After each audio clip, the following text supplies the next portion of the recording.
الشيطان الرجيم. قال رب اجعل لي آية. قال آيتك ألا تكلم الناس 3 أيام إلا رمزا واذكر ربك كثيرا وسبح بالعشي والإبكار. وإذ قالت الملائكة يا مريم إن الله اصطفاك وطهرك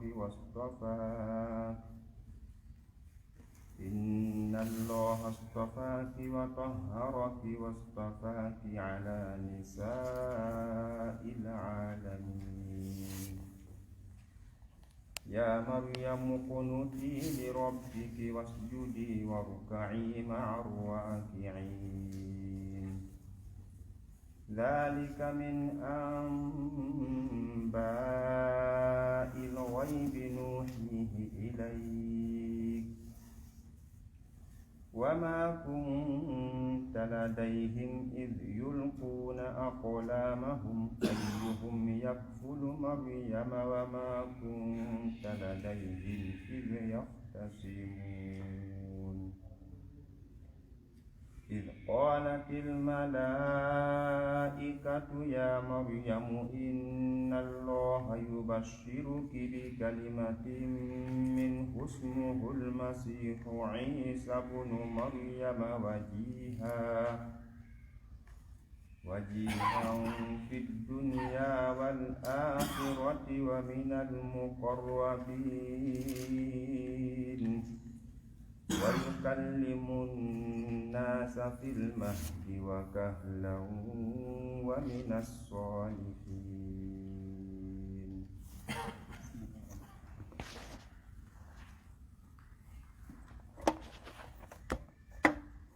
بسم الله الرحمن الرحيم. الحمد لله رب العالمين، والصلاة والسلام على رسوله المصطفى الأمين نبينا محمد وعلى آله وصحبه أجمعين.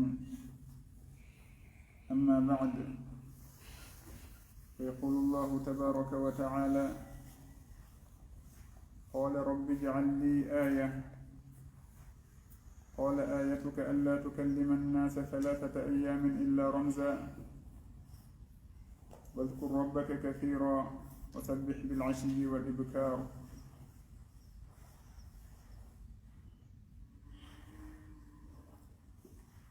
en firino konguɗi o aya ɗo e darsu yawtunoɗo on. aray hande iɗen fuɗɗitoramo fi ɓangilngol yoga e ñawoje humodirɗe e o aya ɗo. sabu noon woɓɓe hino wi'a wondema haala kaka ɓernde woni, amma ko nanete kon e ko ɗengal ngal woni e yaltinde kon ɗum ɗon tindinay tun haala wonka ka ɓernde kan.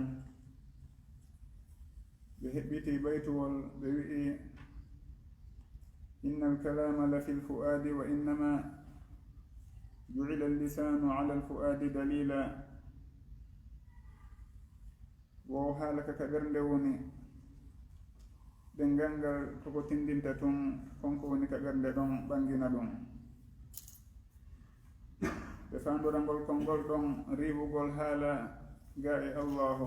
wondema allahu wowlata. en fof noon hiɗen andi ɗum ɗo wona ko selli.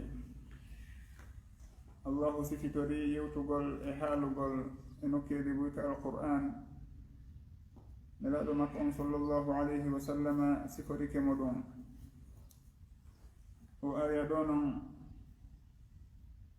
ka annabi zakariya alayhi salatu wassalam landi ɗon yo allahu waɗanmo aya e maande ko tindinta wondema o jiidoto. allahu dalanimo ayatuka manden alla tukallima ko nde a yewtidata annasa e yimɓe ɓen 3 ayamin balɗe 3 illa siwana ramzan jopandu. koko wi'a ɗo noon o wawata yewtidude e yimɓe ɓen ɓe hino noon o joopoto. Eɗen anndi on tigi si himo joopade haɗa hino woodi ko o miiji, hino woodi ko o faandi andinde yimɓe ɓen, ma ɗum faaminde on o woni e joopanade ɗon. Si tawno haala kanka ka ɓernde woni, haray ko woni ka ɓernde makko kon yoni ko wi'e haala, kono noon allahu wi'i o yewtidata e yimɓe ɓen. ɗum ɗon tindini wondema konko woni ka ɓernde makko ko o faandi kon e ko o faandi faamingol yimɓe ɓen kon wona haala noon, bal haala kan ko konko yaltirta ɗengal ngal wonande on banu adama, konko nanete, ko ɗum woni haala. allahu daali ɗo ayatuka alla tukallima annasa 3 ayamin illa ramza, si wona joopandu ngol konngol ɗo noon illa ramzan, si wona joopagol ino tindina sellugol ngal tugalal jantetengal ka fiqhu ngal ɓe wi'ata e muɗum al isharatu lmahudatu min al akhrasi kal bayani bil lisan. ɗon nden joopande faamotonde immorde e on bobojo on mo wawata wulude inde waɗi wo ɓanginirgol konngol maɗum ɗengal. woni neɗɗo on si o joopike ko o joopi kon faaminike, haray faandete e muɗum konko o yewtiri ɗengal ñawore nden ko wotere wonata. en innata ko ɓeytum o laɓɓinira ɗengal ngal si tawi jogite. ko ɗum waɗi si goɗɗo windani sonnajo makko on wi'i o seerimo haɗa cergal ngal tagiti, en innata ko ɓeytum ɗengal ngal wowla konngol ngol nano, bal ɓe wi'ay alkitabu kal khitab, windugol ngol hino waɗi wa yewtugol ngol. aɗen on kala ko o windi, si bindi makko ɗin anditama sellinama ko kanko windi ɗum, haɗa ko windi ton wo o nangitirte ɗum. si o qirriti hunde o nangitirte, si o yennu goɗɗo o nangitirte, si o seeru ma o rinɗin, ɗum fo ñawore muɗum tabita e dow makko. allahu daali ɗo illa ramza, si wona joopandu. wadkur rabbaka kathira wa sabbih bil'ashiyi wal ibkar, yo subbin hin kiikiiɗe e bimbi. hino ari ka suratu maryam ka allahu daali fa kharaja ala qawmihi min almihrabi fa awha ilayhim an sabbihu bukratan wa ashiya. o yaltiti e yimɓe makko ɓen o joopaniɓe yoɓe subbin hin, yoɓe janto allahu bimbi e kiikiiɗe. aɗa ɗum ɗon kadi hino tentina ko wino ɗen konnanen, wondema ko woni ka ɓernde kon wi'atake haala. sabu noon koko wonnoɓe joopanade ɗo fiyoɓe subbin hin allahu ɓe faama ko o faandi kon, ɗum ɗon wonali haala. ɓay ton allahu daaliɗo ayatuka alla tukallima annasa 3 ayam, haɗa konko o wonno e joopade ɗon e ko o wonno e faandade ɗon ka ɓernde makko, ɗum ɗon on fof wi'atake haala. awa ngol konngol wi'aygol wondema haala ka ɓernde woni, wona sellugol. ngol yaada e haala arabo ka luga, ngol yaada e bindi ɗin ka sharia, ngol yaada e haqqille. si tawi goɗɗo jooɗike yeeso ma o miijike goɗɗum yo a waɗu hunde kaari a waɗaali, a innatake ko a lundiɗo mo, sabu noon o wowlaali. nelaɗo sallllahu alayhi wa sallam ko ɗum fof waɗi si tawi ɓe maaki o e hadith: inna allaha tajawaza an ummati ma haddathat bihi anfusaha ma lam takallam bihi aw ta'mal. allahu yawtani mofte an ɗen konko ɗe yewti ka ɓerɗe maɓɓe, konko ɗe yewti ka ɓerɗe maɓɓe, ka ɓerɗe majje. woni mofte ɗen ko miijiti kon allahu nangitirtaɓe ɗum, si wona hara ɓe wowlu ɗum tigi, ma lam takallam, si wona hara ɓe wowlu ɗum tigi, aw ta'mal, ma ɓe gollitira ɗum, hare ɗon heɓe nangitire. kono si wona ɗum haray ko hadithu nafsin, ko miijo tun wona haala wi'ete sin ari noon ka gandal usulul fiqhi e ngal damal yewtengal fi yamirore al amru woɓɓe hino inna al amru huwa istida'u lfi'li ko ɗaɓɓirgol goɗɗo yo o waɗu hunde kono on taarifu ɗon e konko ɓe andiniri ɗon haala ma ɗum yamirore hino ɗuyti sabu si en taskike wallifotoɓe ɓen haray konko ɓe fiɓi e laabi maɓɓe ma ɗum findeji foti ko selluɗi ma ɗum ko ɓoyliɗi hino ɓanga e wallifanɗe maɓɓe ɗen si ɓe inni istida'u lfi'li bil istila ma ko nanditata e muɗum en innay hino woodi ko ɗuyti ɗon ko istida'u lfi'li bil qawli sabu no woɓɓe maɓɓe haray hino askintini e laawol ash'ariyanko ɓen innay ɓe wondema allahu haalata o wowlata haa wuri ɓe inna o alqur'ana ɗo ko ibaratun an kalamillahi ɓe innata ko kalamullahi ko ibaratun an kalamillahi woni ko hunde tindinayde haala allahu kan on to haala allahu kan woni ɓene ɗum ɗon himo wondi e muɗum ka fondo makko ɗum ɗo wona haala allahu ni no ɓe wirata noon kamɓe waliyadu billah ɓe ri'i wona allahu haala kan e hino noon allahu tabintinani hoore makko wowlugol wa kallama allahu musa taklima wa kallama allahu musa taklima allahu yewtidi annabi musa wa kallamahu rabbuhu haray ɗum ɗon on fof e ayaji goo e hadithaji boyi ino tindina wondema allahu o wowle haray o wowlirayno o faalira nde o faalawo mo o faalawo kadi o yewtida e makko haray ɗum ɗon wona ko ɓoyli wona ko aali si goɗɗo noon inni allahu wowlata haɗa ko kanko andi ko honɗum miiji ha wi'i ɗum kono noon o yeddi ɗon ko allahu janti kon e ko allahu sifitori kon o sifori ɗum hoore makko nelaɗo sallllahu alayhi wa sallam siforike mo ɗum ko honno goɗɗo suusirta wi'ude allahu wowlata haray koyo en tasko moƴƴa e sugu ɗin konnguli sabu noon heewi janngayɗo defte hara o yanay e sugu koye paljoy ɗon o yi'a hiɓe winda inna alladina yu'duna ma ɗum so ari wa jaa rabbuka ɓe inna wa jaa amru rabbika e sugu ɗum o jogito konko wi'a ɗon ko amru rabbika hara noon tigi tigi on wona ɗum woni ko firti allahu sifori hoore makko arugol aray allahu aray ko fuɗɗinoɗen jopade ɗa nanen inna alladina yu'duna allaha wa rasulahu woɓɓe innay ko awliya allahi ko waliyaɓe allahu ɓen ɓe woni e lorrude sabu noon goɗɗo wawata lorrude allahu ko ɗum woni on aya ɗon amma noon wano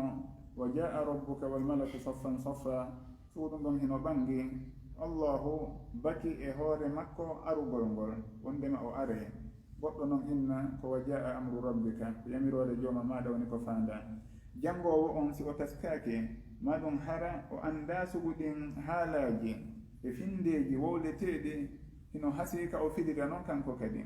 ma ɗum ɓe innamo yadullahi nema allahu ma bawgal allahu o jogitora noon haɗa wona ɗum woni ko selli kon yadu ko jungo si tawi on tigi riwa e gonfiro ɗon tun ko ɓe o adda dalil ko honɗum waɗi ha o itti gonfiro ɗon o addi goɗɗon ngoo en innay noon al asma'u woni yimɓe allahu ɗen e sifaji makko ɗin kono ɗi ardi noon ɗi jogitorte kala ko allahu janti en tabintinay ɗum en ɗaɓɓata firogo luutodirgo e firo andago ngon ɗum waɗi si hino wi'e la majaza fi asma'illahi wa sifati ko woni almajaz ko konko jooɓinoɗen e darsu yawtunoɗo on konngol ngol ara hara ko ɗum ɗo woni lasli maggol kono hara ko fanda e maggol ɗo ko ma'nago ko firogo sin inni joni mi yii hande ngayuri hino hutuba en fof hiɗen andi wona ngayuri ndin ka burure woni ko fanda hara ngol konngol ɗon almajazu ma ɗum ko wi'a ɗon ko ngayuri al asadu ko majazun ko haala tun si goɗɗo inni otowal angal jaɓali huɓɓude oto hino jaɓa koko mari haqqil jaɓatama salo amma otowal innatake hino jaɓima hino sali hare si o wowliri noon kaka haala tun ko ɗum ɗon innete almajaz métaphore ka français haray ɗum ɗon on fof ko majaz na firo tigi tigi wo ngon woni ko fanda ko firo wongo go kono noon be tawa hara hino woodi ton goɗɗum ko ɓanginta wondema ko gonfiro ɗiɗaɓo ɗo woni ko fanda wona lasliwo ngon ɗum waɗi si ɓe innay shartul qawli bil majaz go o taho koyo taw hara firo gongawo ngon ma lasliwo ngon wawata wonde ta'azzuru lhaqiqa ɗimmitel muɗum yo taw hara ino woodi ton ko tindinta wondema ko firogo fanda wujudul qarina e hino noon allahu si immitori inde ma o sifitori sifa en ala ɗon goɗɗum goo ka ɓahoɗen ma ɗum ko wi'en siwana ko ari kon eno ardi noon si en inni en miijoto ɗon goɗɗum goo ha wolen ɗum tigi lutodiren e ko ari kon tigi hara en o ñike haray en wurti konngol ngol ga e firo maggo tigi awa janngoɓe ɓen ka defte yoɓe watta yila moƴƴa yoɓe tasko moƴƴa si ɓe hewti e suguɗen dame ma ɗum e konguɗigo haray yoɓe watta yila fi watta ɓe yano e kalje ɓen walli fi ɓe ko yani e muɗum min tori yo allahu yafano faljuɓe juɓɓe ɓen fo allahu daali illa ramza wadkur rabbaka kathiran wa sabbih bil'ashiyi wal ibkar yo o subbin hen kiikiiɗe bil'ashiyi wal ibkari e bimbi on tuma o fuɗɗi jantanade en yewtere goo allahu daali وإذ قالت الملائكة يا مريم إن الله اصطفاك وطهرك واصطفاك على نساء العالمين يا مريم اقنتي لربك واسجدي واركعي مع الراكعين وإذ يتم قالت وئن الملائكة ملائكة ببن يا مريم كأي مريم وني يم النبي عيسى عليه وعليها الصلاة والسلام يا مريم اقنتي ينكننا لفتو لربك جوم ماذا wasjudi sujja warka'i turoɗa ruƴƴa maa raki'ina wondude e ruƴƴoɓe ɓen malaika ɓen yamirimo ɗum ɓe yettini ngalnulal ɗon immorde e allahu tabaraka wa taala hay attiɗo on wa id qalat almalaikatu tuma malaika ɓe wi'uno ya maryamu ko an yo maryam inna allaha no allahu dey istafaki o suɓikema wa tahharaki o laɓɓinima واصطفاك وسبكما على نساء العالمين إدو ريوبة ويندرندن الله سبكما برنيما إدو ريوبة ويندرندن وبه إنا كو يمبه وورنو ببن زمان مكوني كفاندا وبه إنا أوي بل كو ويندرندن foti ko attino ɓemo ma ko fewndo ndirno ma ɗum ko arnoɓe ma aray ɓe ɓawo makko إنه هذه حديث كان النبي صلى الله عليه وسلم ماكي أفضل نساء الجنة 4 مريم بنت عمران وخديجة بنت خويلد وفاطمة ابنة محمد وآسية ابنة مزاحم وكبري مؤيد ريوب الجنة سدي بالجنة كبنيو ولمريم بنت عمران موضوع خديجة بنت خويلد سنة جنرال صلى الله عليه وسلم فاطمة ابنة محمد فاطمة قال الجنرال صلى الله عليه وسلم آسية ابنة مزاحم آسية سنة فرعون هري بيدو نيو نرال صلى الله عليه وسلم تبنتناني ببرال وندما كان ببوري مونو ببرال سلدي بالجنة مريم دو القرآن هنا سلني وندما الله سبحانه هذا دندو أن فونو كبت أن دعاء مؤجو مجمع مكو دعاني نومو لأن أندتا كيما مكو دعينو وإني أعيذها بك وذريتها من الشيطان الرجيم مدو ترى ما يؤدن دمو كانكو ذرية مكو ابن شيطاني هنا أري حديث وندما نقال صلى الله عليه وسلم ماكي ما من مولود إلا والشيطان يمسه حين يولد وعلى جبنتيرو سوانا شيطان ميمو فوندو جبنتير فيستهل صارخا أنتج وولا سبقونكو شيطان أميمي مدون بماكي إلا مريم وابنها سوانا مريم إبقى مكو أموني النبي عيسى عليه الصلاة والسلام haray ko ɓe ɗoɗi ɗo woni ko ittintina e konko cheytane memata on tigi ɗon haɗe noon ko cheytane memata on tigi kon tindinta wondema awa on tigi o oñoto ma cheytane heɓay laawol e dow makko o woye ko woni tun cheytane memaymo ɗon kono o wawatamo majjinde siwana de hara ko aden on tigi ɗofti cheytani. Allahu daali ya maryamu kunuti li rabbiki wasjudi warka'i ma'a arraki'in o yamirimo ɗe yamiroje ɗo aray suddiɗo moƴƴo kala yo gollitir koko wi'a ɗo no wirno ɗen noon ɗi gissaji wana taalini haɗay koyo on tigi taskor o gollitira o faama ko ɗi tindini kon o huutora ko ɗum woni ko fanda kon. si tawi allahu yamiri maryam ɗi sifaji moƴƴi ɗo e ɗe yamiroje ɗo yo on tigi hittin kanko kadi o gollitira ɗe. on tuma allahu daali zalika min anba'i lghaybi nuhihi ilayk wama kunta ladayhim id yulquna aqlamahum ayyuhum yakfulu maryam wama kunta ladayhim id yahtasimun. dhalika ɗum min hino jeeya e anba'i habaruji alghaybi wirniɗi habaruji ko wirni ɗi a andano an a andaɗi hari yimɓe maɗa hari andaɗi kono ko kanko allahu wahyini ɗum e ɗo nelaɗo sallllahu alayhi wa sallam. nuhihi meɗen wahyina ɗum ilayka faade e maɗa wama kunta ladayhim wama kunta alatanoki a wonano ladayhim ka maɓɓe ton a tawanoka id tuma yulquna ɓe bugotono aqlamahum karambi maɓɓe ɗin fi ndarugol ayyuhum ko hombo e maɓɓe yakfulu ne'ata maryam fewndo ɓe waɗayno on qur'a on urba fi andugol ko hombo e maɓɓe ne'ata maryam ko hombo e maɓɓe dankotomo a tawanoka ɗum kono allahu sifanikema fof. wama kunta ladayhim a tawanoka kadi ka maɓɓe ton id tuma yahtasimuna ɓe yeddotirayno ko ɓe yeddotirayno mo kala e maɓɓe heno faala newde maryam ɗum fof a tawanoka. aray ɗi habaruji wirniɗi iɗi jeeya e ko sembinta sellugol nulal nelaɗo sallllahu alayhi wa sallam e gongugol nelaɗo sallllahu alayhi wa sallam. sabu noon sugu ɗum ɗo goɗɗo andirta ɗum ni toon tentini noon habaruji ɗen ha kadi fillita wo ka alqur'an en taway ko habaru goto on o wopodira. qissu annabi musa alayhi salatu wassalam fillama nokkeeli boyi ka alqur'an kono qissa on sownowo ko goto on e yiyata ɗo goɗɗum tawa heno lutodiri e ko woni to kon. sabu noon ko min ladun hakimin khabir ko allahu jippini ɗum himo humpiti mo andi ko wonno kon himo andi ko wona e fillede kon haray ko ɗum woni ko o sifi. gonga noon si wowlama waylata ko si tawi goɗɗo wowli ko wona gonga e nokku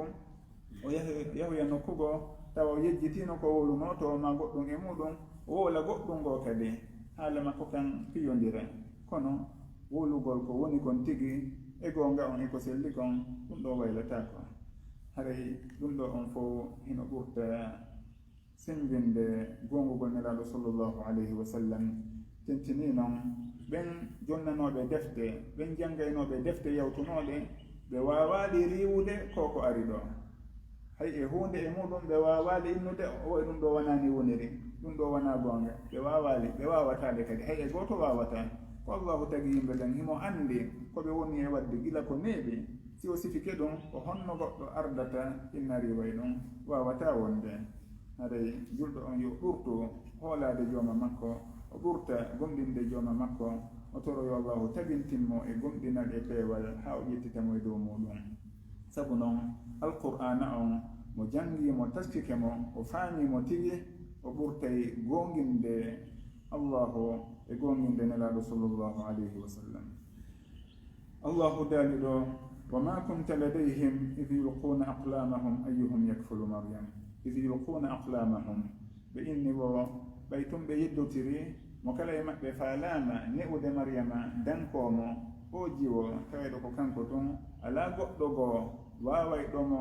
fawtade dankomo e hino noon ko laɓɓinaɗo mo kala e maɓɓe hino yiɗi nde tawata ko kanko kippata fi makko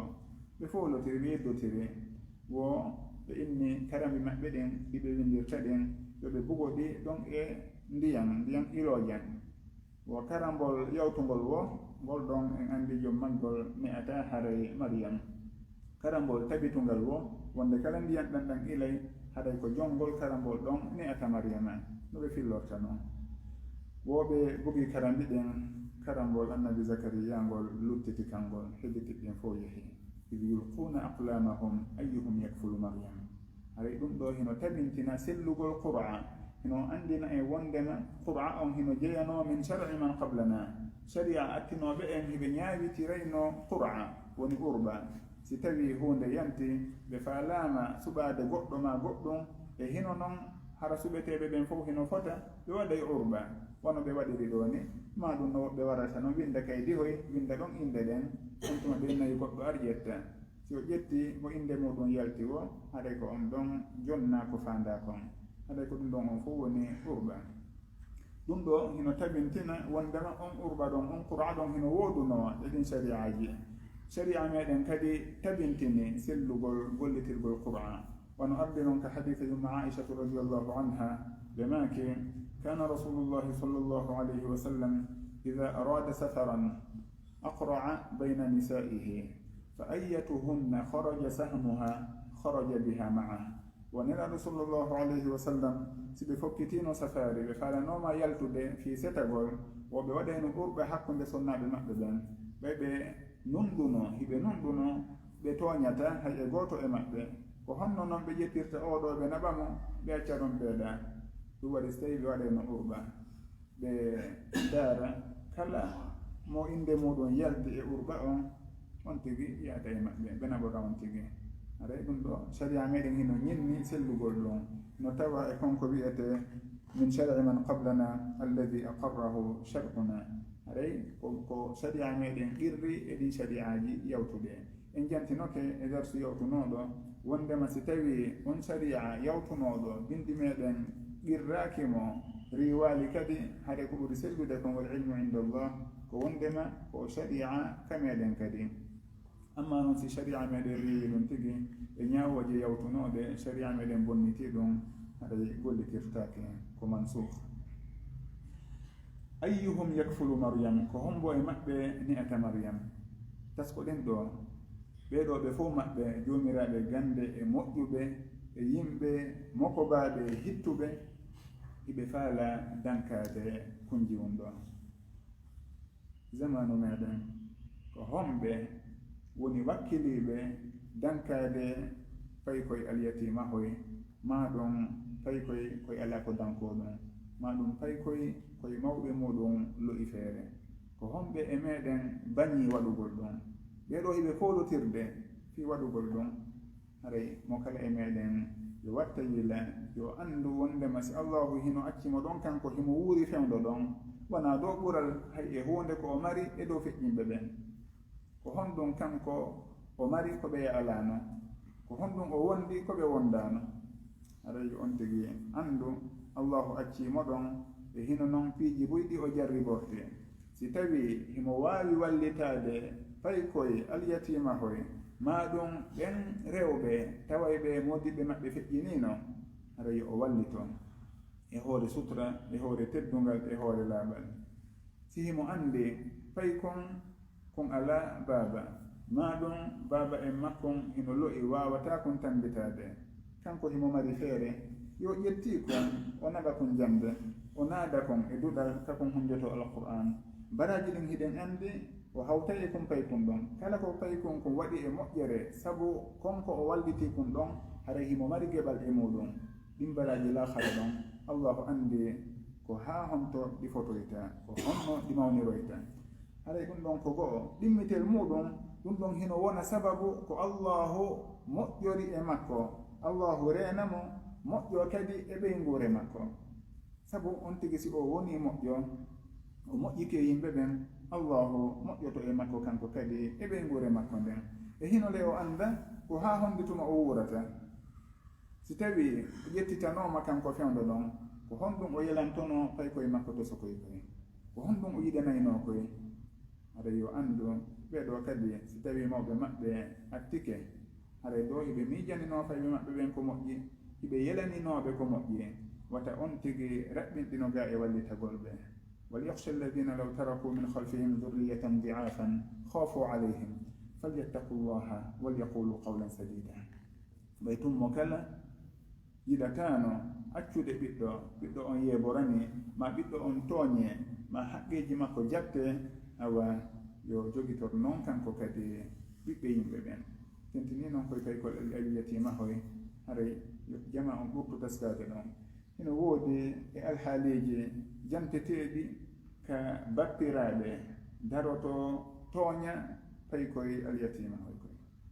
on tigi ko koto makko ma ko miñam makko waaloto feƴƴina acca pay koye kanko miñiraawo on ma kotiraawo on o ara o bono e ɓeyngure koto makko ma miñam makko ma ɗum jawle maɓɓe o jatta ɗe ma ɗum o halooɗe ma ɗum o jogooɗe hara ɓeeɗa wawata nafitorde ɓe si wona e konngol makko kanko e hino noon no gasa o ala e geɓal hay e hunde e majje si tawi kanko ko o babba e hino ɓiɓɓe no woodi o ala ɗon geɓal kanko kan si hino woodi ko o wallitora fay ɓe ɓen ha jawle maɓɓe ɗe reeno ɓe danke naam amma nde o sikkata ɗon himo halfina ɗon goɗɗum ko si ɓe halfinimo ma ɗum hara yumma maɓɓe halfinimo inne awa kono si wona ɗon yo ɗaɓɓe goɗɗum goo haɗay mo kala yo tasko on tigi noon annda kanko kadi o annda ko ha honde tuma o wonata ɗon o annda kadi battane makko ko honno woniroyta wata hay e gooto hoolo awa allahu wasiyike en e nokkeji boyi yo en rento bonagol e alyatima ma bonnugol jawdi alyatima wala taqrabu mal alyatimi illa billati hiya ahsan hatta yabluga ashudda ɗum fof ko wasiyeji e mbaajoji rentoɗen goɗɗo yahay ha nawya alhaali makko kanoya o wona e wirdere ma ɗum e sifaji ɗi hay e gooto yelaaki ma e tampere ma e nawnaji e jarabuyeji sattuɗe sabu hon ɗon sabu haqqeji ɗi o wonno e yeebude ma ɗum tooñe ko o wonno e tooñude fewndo o waawuno o sikkeno kanko kuncellal kon o jogii ɗon o luttida e makko ma ɗum doole ko o wondi o luttida e muɗum ma ɗum keɓum kon o mari o luttida e mum kono noon inna rabbaka labil mirsad mo woni tooñowo mo woni yeebowo haqqeji ñaama jawle yimɓe tooña yimɓe aɗay yo anndu allahu no habbitimo mo kala yo rento wata e gooto ɗaynitoɗo alhaali mo o wondi e muɗum fewndo ɗon yo rento moƴƴa wal yakhsha alladina law taraku min khalfihim dhurriyatan di'afan khafu alayhim awo ɓeɗo eɓe folotirde ko hombo e maɓɓe e ne'ata kon jiwo e zamanu meɗen hannde tentini noon ɓe jiwɓe ɓe koye pay koye peso koye jiwoy si tawi en hettinaade e dankagol koye ko honno koye dankitorte iɗe renti no zamanu on fewndori no rewɓe ɓen wona e jogitoreede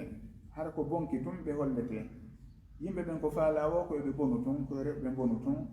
ɓe heɓano ɓe yottora e maɓɓe fi huntugol ha tuyoji maɓɓe aray si on tigi yii foti ko jiwon alyatima hon ma du wurin ko sonnajo hay si tawi himo wondi e moodi makko kono si tawi doole ɗuuɗa yo on tigi wallitorɓe ko o waawi wo simo anndi ndu suudu ɗo wona waawuɓe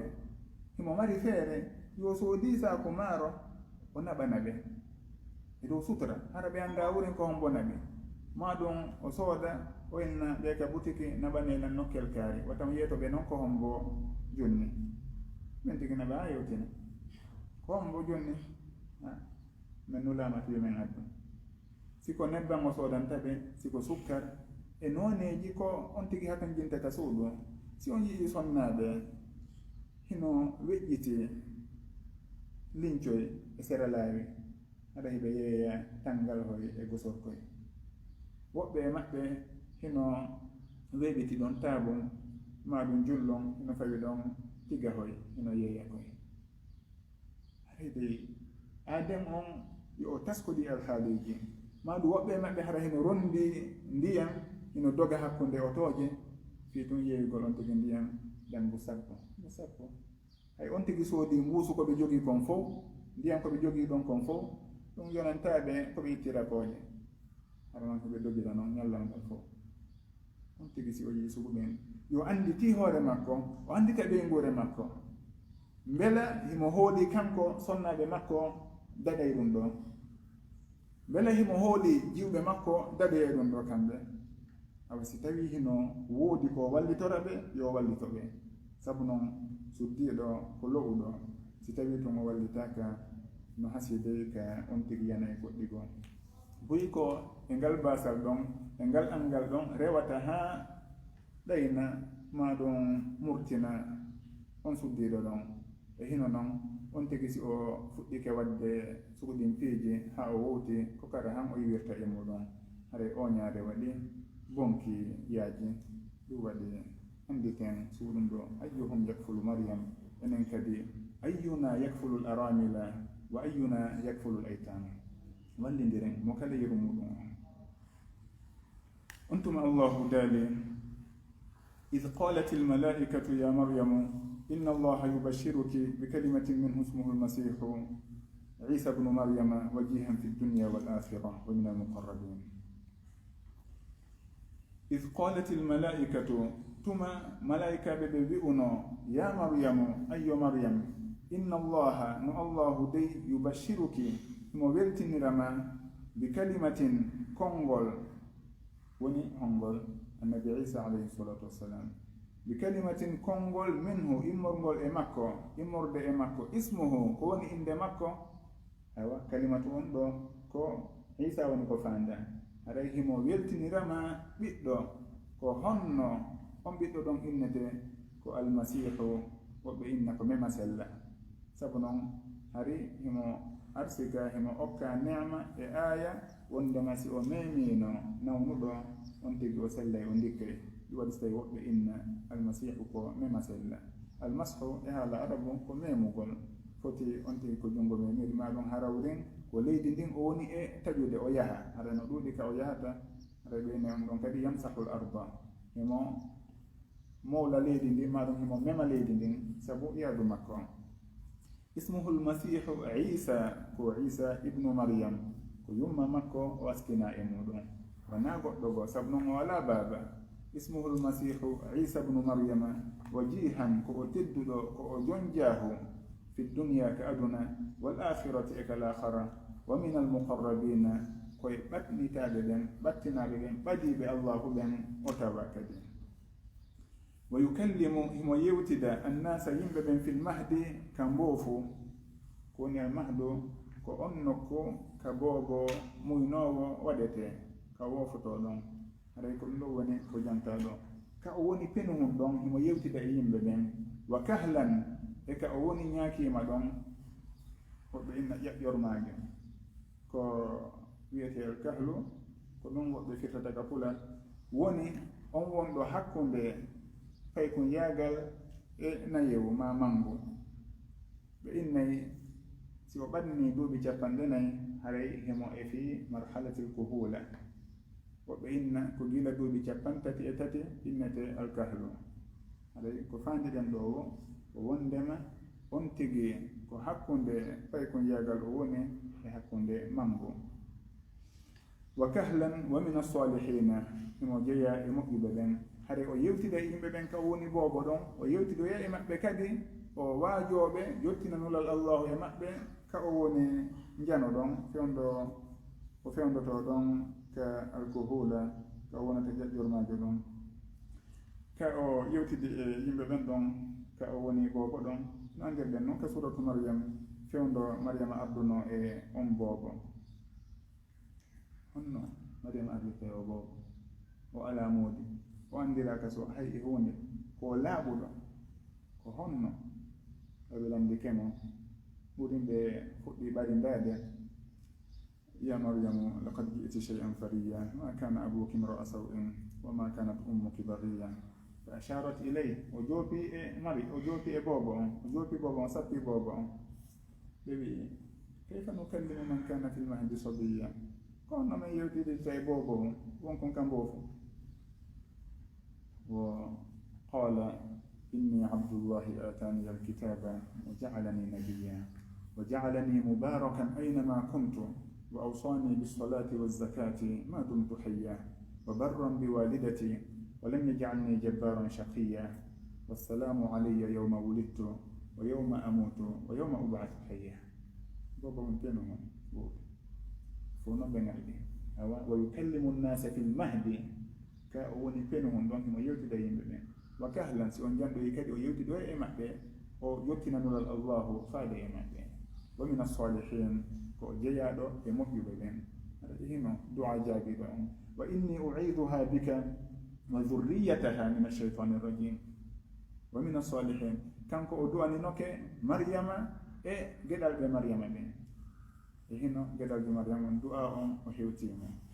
ɗum waɗi si wi'uɗen aden on du'a makko yo o yañño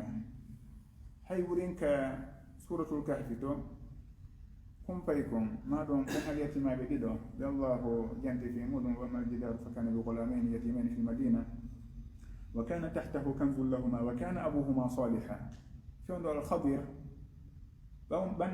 ɓantutuno fewndo o tonitino maadi ndin o darnitinde ɓe hari ndi fokkitiyanugol fa aqamahu o darnitinde moussa lambitimo ni o toon yettoma o yeetoyimo noon ko honɗum woni sababe ko o ɓantiranno maadi ndin e hino ɓeeɗaɓe jaɓali ɓe wernude wurin o wi'i wa amma aljidaru fa kana li ghulamaini yatimaini fi lmadina ndi maadi ɗon ko payi koye ɗiɗo e alyatimahoye wonkoye ka saare toon jeyno maadi ndin wa kana tahtahu kanzun lahuma wa kana laatino ke noon hari hino woodi tahtahu ley maadi ndin kanzun lahuma ngalu nguɓe mari nder toon e hino si maadi ndi yami ngalu ngon weeɓitanto yimɓe ɓe mbiyaɗa ɓe ƴetta tawi koye ronkoya hendade konko ɓe jeyi ɗon wa kana abuhuma salihan baba e maɓɓe noon wonino neɗɗo moƴƴo ari allahu renirani ɓe ngalu maɓɓe ngon sabu moƴƴugol baba e maɓɓe woɓɓe inna on babajo ɗon ko babajo jeeɗiɗaɓo on al abu sabi woɓɓe wiya ko babajo sappaɓo on wona o jibinɗoɓe on tigi wurin kono hiɓe marno babajo moƴƴo ko on ɗon allahu renirani ɓe ndin jawdi maɓɓe ɗon koyen andu tun wondema moƴƴugol aaden on nafoore muɗum hino hewta ɓiɓɓe makko ɓen do manditi ñande goo miɗo yalti ka julde nelaɗo sallllahu alayhi wa sallam ɓawo fana miɗo fokkiti hotugol mi fotti ɗon e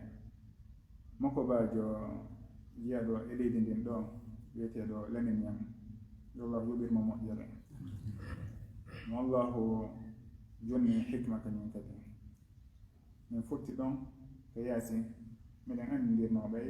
min yahayno ka galle maɓɓe jidda so tawi min heɓino feet koye to sokoye maɗum ka juldeje min rewano to wondeje yewtere ni tun ɓay simin fotti o waajo tulan o yewtanmi mo wawi yewtude mari hikma moƴƴa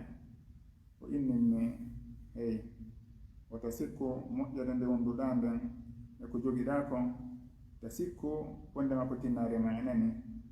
wosi andaari e sengo mawɓe maɗen sengo baba en mama sengo yummama a tawa hino woodi ton moƴƴunoɗo mo du'a muɗum jaabi e ma aɗa yewta sikku ko wakkilare ma ɓe mari goreɓe ɓuy awa andu wondema ko batte mawɓe ɓen ɗo ari e maɗa o andira langoy ko buy andirnoɗen e siɓɓe meɗen si tawi miɗo wonduno e goɗɗum e moƴƴere kono mawɗo on ko jooma haqqil jooma faamu o mari farasa haray o wi'inmi ɗum mi yeddata noon minnata na gonga haray koyen andu tun ko seede tun ɓay on ɗon komo ko ba nawdema mo andi mawɓe en o anda hay hunde mawɓe en komin tun o fottata e mo maɗum o yiyata nokku ka o woni toon simin yaagi kanko kadi ñande goo wi'unolan o innimi hey wata hilnor ndarugol télé waktu mo ndarata on hewtaali taho so hewti a ndaare no faldeɗa kono fewndo ɗo a hewtanaali ɗum ta o andirala ndarugol télé ɓuri menen hari fewndo mi yahunon ka jamia ka université ton haɗi télé ala hay radio ko kara han sina idaatul qur'an hara ko ɗum ɗon on tigi heɗiti awa kono télé ɗum ɗon hino harminano wurin ka université ton goɗɗo sustano naadude toon télé mi annda fi télé toon ndarata télé kono o waajorimmi noon tun kadi dama watami hilnor ndarugol waktu muɗum hewtanalnan tan o wi'immi ɗum alhamdulillah min kadi mi hilnanoki ɗumgoy toon kono mi ɓurti kadi renade e yahugol tefaki muɗum ayna ndaare télé allahu nafirinmi kadi on wasiya ɗon haray ko ɓurtugol wattande yila mi wasiyoɗo kadi sukaɓe ɓen yoɓe ɓurtu ɓattade makko baɓe ɓen sabu noon makko baɓe ɓen hiɓe waajoɓe hiɓe wasiyoɓe wondeje ko tawata hino heccina ɓe goreɓe maɓɓe fay kon si tawi ko woni ley moko ba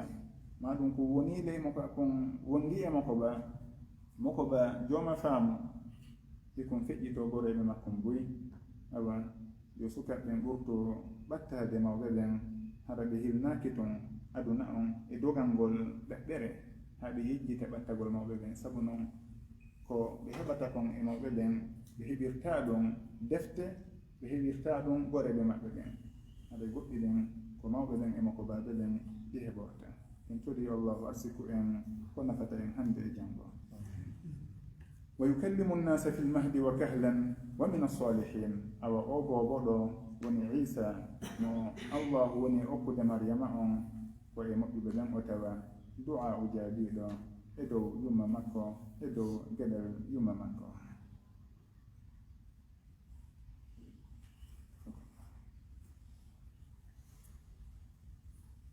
قالت رب أنى يكون لي ولد ولم يمسسني بشر قال كذلك الله يخلق ما يشاء إذا قضى أمرا فإنما يقول له كن فيكون ويعلمه الكتاب والحكمة والتوراة والإنجيل ورسولا إلى بني إسرائيل أني قد جئتكم بآية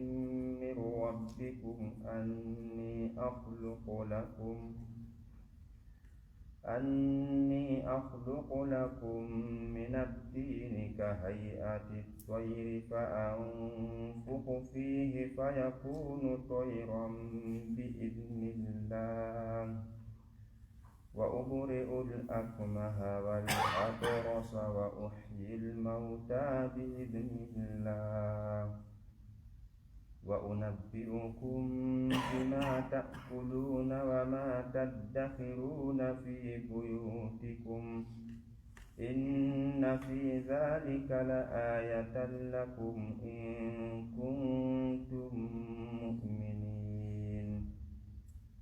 ومصدقا لما بين يدي من التوراة ولأحل لكم بعض الذي حرم عليكم وجئتكم بآية من ربكم فاتقوا الله وأطيعون إن الله ربي وربكم فاعبدوه هذا صراط مستقيم.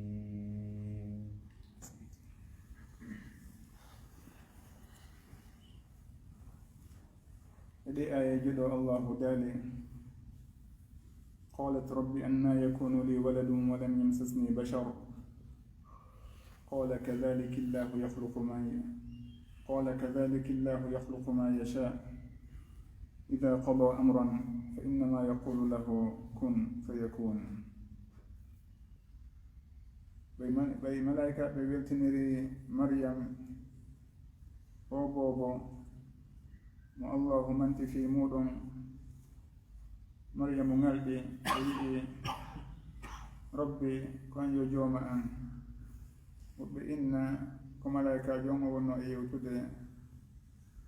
hare noon wona jooma an fandete ɗon ko an jon o nema ma ko nanditoto e muɗum konngol ngol noon robbi ko jooma an woni lasli on kakiɓa maggo القرآن قالت أوئي ربي أن يجوما أن يكون لي كهن ونران تمي كهن مهبرت ولد بئدو ولم يمسسني بشر هنا نئدو مماللا مميدا يدود إيغوركو مميدا وندود إيغوركو كهن مهبرت بئدو سبنا وناكو ووي إذن أنبي no allahu tagiri yimɓe ɓen neɗɗo o jibinte immorde e nene e baba ko ɗi e maɓɓe ɗen ɗiɗi si fotti ɓiɗɗo talli e muɗum bi idnillah kono baba meɗen adam allahu tagimo wala baba wala yumma. Annabi isa ɗo kadi o taga o ala baba ko yumma tun o mari. Allahu daali ga e maryama ɗo o wi'i ko honno mi heɓirta ɓiɗɗo e hino meeɗalilan memude neɗɗo. qala o wi'i kadhaliki ko wana nonma allahu yahluqu o tagirta ma yasha'u ko o faalawo. ida qada amran ida si tawi qada o ñaawi o hoddiri amran hunde fa innama yaqulu lahu ko o wi'antande ko kun wonu fayakun nde wona ko wonu laato kisan ɗum tigi wonirano allahu muyiri noon. hare wona ko satti allahu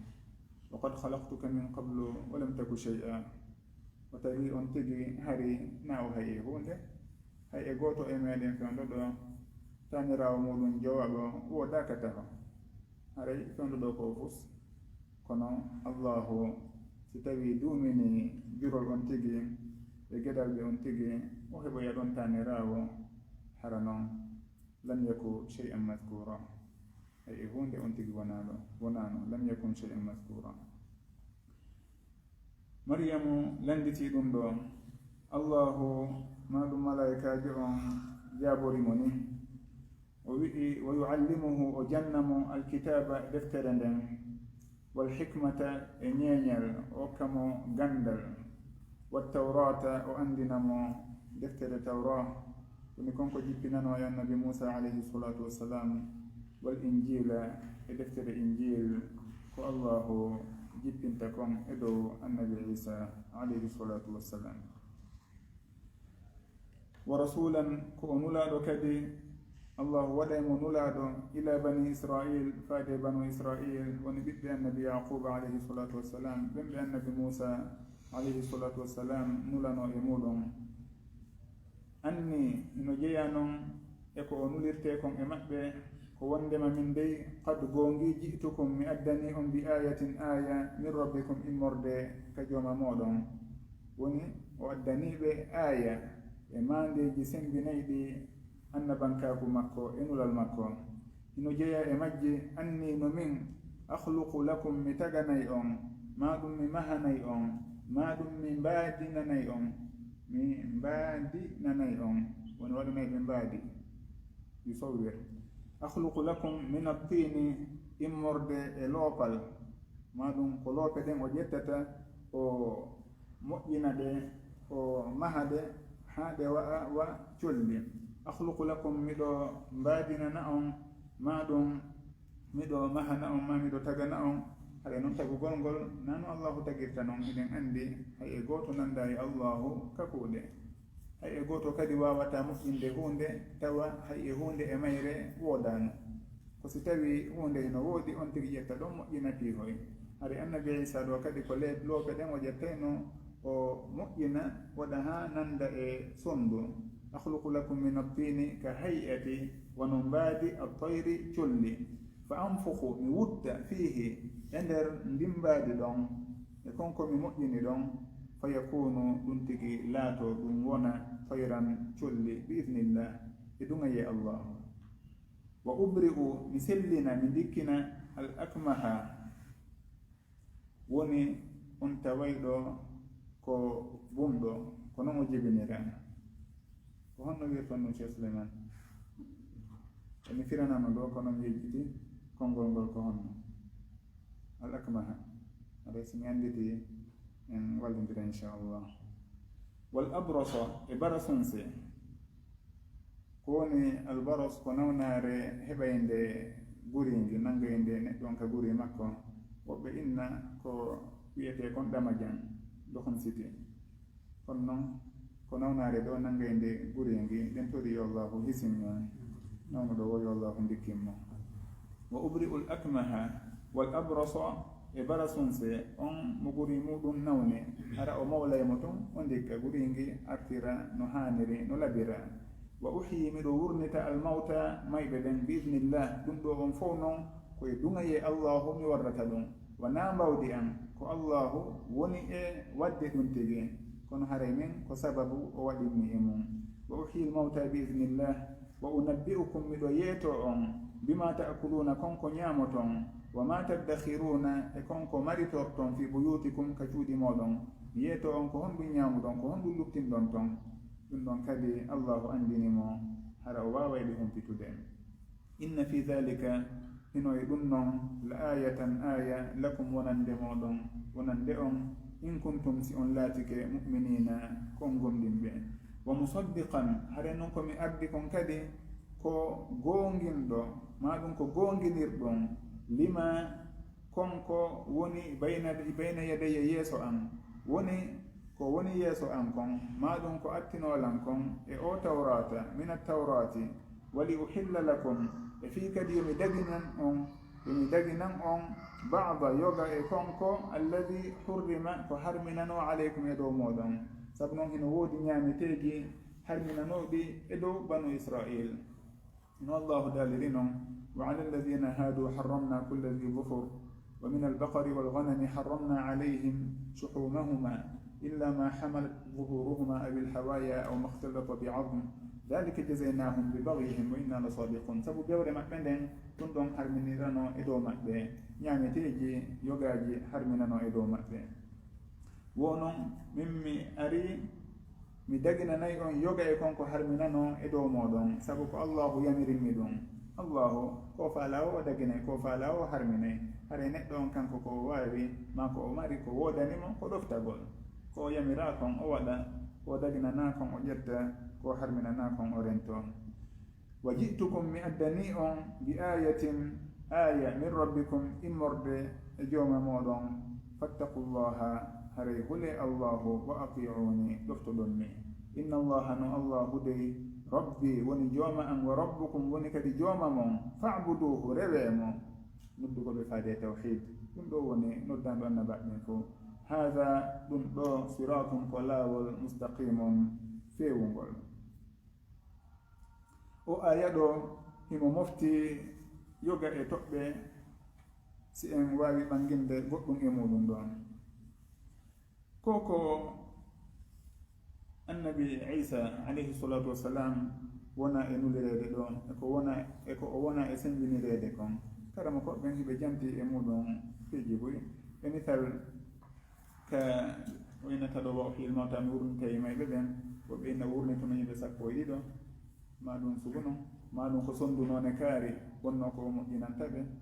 haray ko en anndu wondema alqur'an si sifaniki en goɗɗum jogitoɗen. si alqur'an fankiga e goɗɗum ngo nelaɗo sallllahu alayhi wa sallam kadi ɓanginanaali en wata en wonu e lugginagol e muɗum ha fiɓƴita. si wonade hara ko faalaɗo welnude to yewtere wara o ndaara qissaji ko wolaato fuɗɗo ko yimɓe 12 maɗum ko yimɓe 4 wurnituno oya ko kaarijo ko ɗum ɗo e ɗum ɗo wanno ɓay annabi isa ari wattitirini wona e qissagol ko honto fawɗa ɗon jantama e defte yogaji magasa kaw jangi kono noon bela hino selli o anda maɗum wurin hara sella. haɗa ko yo en jogito hoore meɗen ga e suguɗin peeji ko allahu sifani en kon ko ɗum ɗon haton jinden e muɗum. hino woodi nokkeeli kaw jantani e limoje ɗen. wahtara musa qawmahu 70 rajulan li miqatina yimɓe 70 nokkeeli goo kadi o fankiri noon ka yimɓe kahfi ɓe ka fammere allahu jantanaki e limore maɓɓe o wii sayaquluna 3 rabi'uhum kalbuhum wa yaquluna 5 sadisuhum kalbuhum rajulan bil ghaib wa yaquluna 7 wa thaminuhum kalbuhum. o fanki noon o innaali ko hunde kaari o wii to yimɓe ɓen hiɓe wi'irani awa wata en tefu ɗon awa ko ni e ni maɗum bareeru maɓɓe ɗum ko ni wiyete noon on ɗum ena foore wodani en e muɗum. e hino o toɗɗanike en ko duuɓi jelu ɓe ɗanino ɗon wa labithu fi kahfihim 300 sinina wasdadu 9 awa kala ka o toɓɓi e ko ɓangine ko laɓɓini nan hiɗe wawi laɓɓinde amma noon ko tawata o sifanaki en aɗa wata e muuto e muɗum sakko yanen e palje.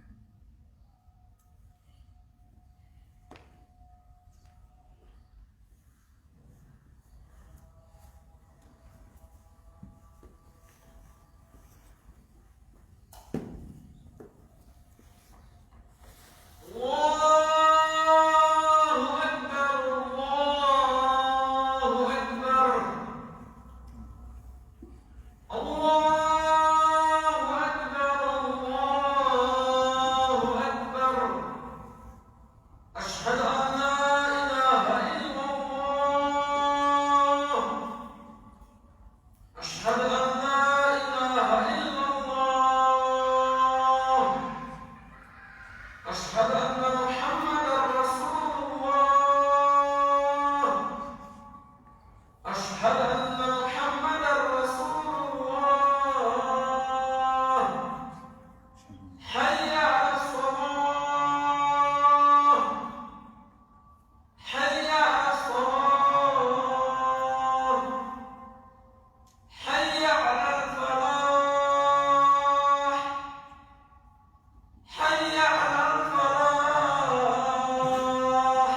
الله دالي فأبرئ الأكمه والأبرص والأكمه كو ملوكنك عندي نشي سليمان كريم ينداد كنو مفيد زاني ko fanda ɗo ko ngol ko jibinaɗo tawa hino wumi o yiyata ɗum woni al akma amma no mulukunke si tawi ko ɗum woni sugon e pular awa siko goɗɗum go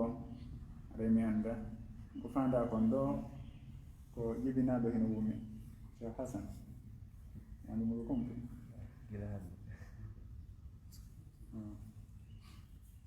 allahu kadali ɗon kadi wa uhyil mawta bi idnillah iɗen faama ɗon wondema hay e gooto wawata wurnitude goɗɗo go siwana allahu moƴi lasli on le kadi o wondema mo maayi o artata si bindi ɗin ittintini goɗɗo ma yogaɓe en haaday ɗon kono siwana ɗum hay e gooto maayata o arta ɗum nelaɗo sallllahu alayhi wa sallam ma kono fewndo jabir radiallahu an fewndo abdullah ibnu amr ibni haram baba en jabir radiallahu anhu wa nabi fewndo o warano uhud ɓe wi'i wo o suɓindinama fi artugol o wi o suɓindinama ko hon o landama kon ɗon o faala o inni kanko o faala artude o ware kadi e haare jihad o allahu daali konngol ngol hari aditinoke sabaqa alqawlu minni annahum ilayha la yurjaun wo on tigi si o feƴƴini si o maayi o artata ɗum woni lasli on si tawi noon goɗɗo inni kanko o yii nelaɗo sallllahu alayhi wa sallam gitete ɗan aɗa pellet na gonga makko na gonga noon fes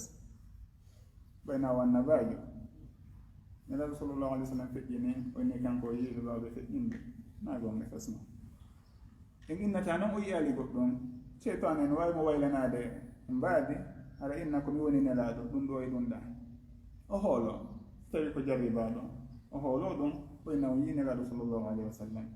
amma si on tigi inni nelaɗo sallllahu alih w sallam maaki mo yi ilan haare yi ilan woni mo hoyri ilan haare o yi ilan haray cheytane wawata mbaadi an waylade ha wa awa an haray mo ilan tun haray komin tigi o hoyri wona goɗɗo gon ko si tawi o yiiri nelaɗo sallllahu alayhi wa sallam no ɓe wawno noon amma si o yii goɗɗo hara ko joom ella e tagude on tigi inni ko nelaɗo sallllahu alayhi wa sallam pelletna nelaɗo sallllahu alayhi wa sallam o yii ɗon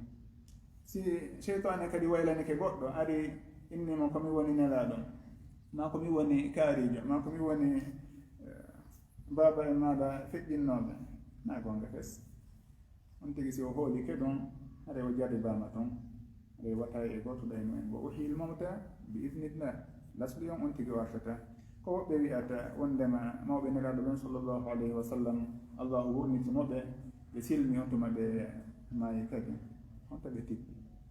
na gonga ko almasihu dajjal ɗayniroyta woɓɓe si o yaltoyi o aray e kabruji ni hara mo wondi e goɗɗo koyna miɗo wawma immintinande mawɓe ma ɓen ɓe seedito komi gonguɗo oyo inna awa o inna imme ɓe immo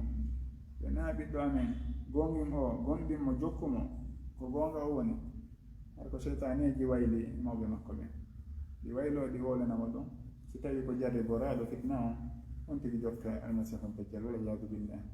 haray kala mayɗo o artata si tawi arti koɓe bindi ɗin ittintini ɓen hay e goto noon wahinatake e makko wahyu jippatako hay e goto ha o inna en o yii kaarijo ɓawo o feƴƴinde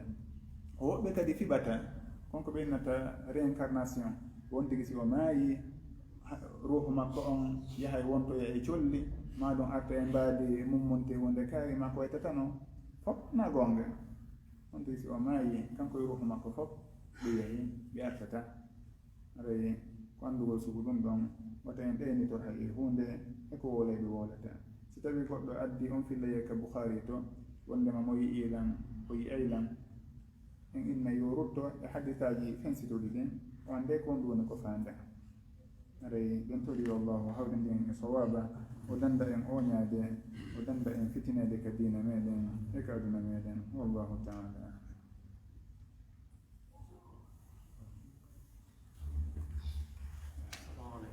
aleykum salam